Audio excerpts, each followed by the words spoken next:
Contemporary psychoanalysis is passing through a crisis, which superficially manifests itself in a certain decrease in the number of students applying for training in psychoanalytic institutes, and also in the number of patients who seek help from psychoanalysts.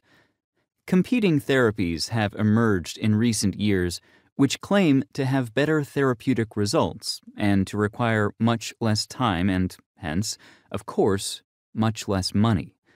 The psychoanalyst, who 10 years ago was considered by the urban middle class to have the answer to its mental anguish, is now put on the defensive by his psychotherapeutic competitors and is losing his therapeutic monopoly.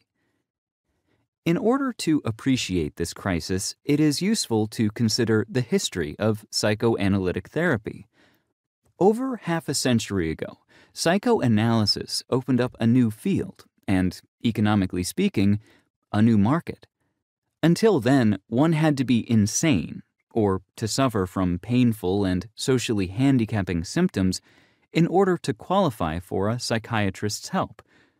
Less extreme psychic troubles were supposed to be within the province of the minister or the family doctor, and in most cases, one was expected to handle them oneself and to suffer silently, if need be.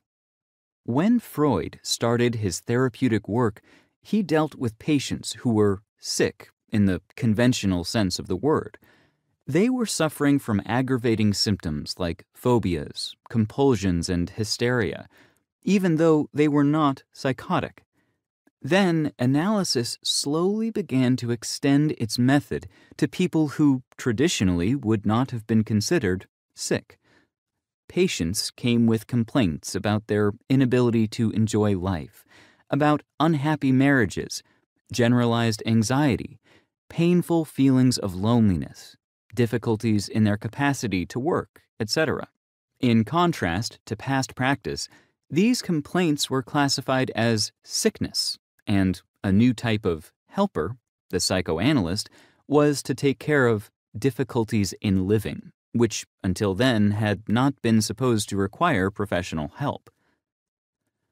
This development did not occur overnight, but eventually it became a very important factor in the lives of the urban middle class, especially in the United States.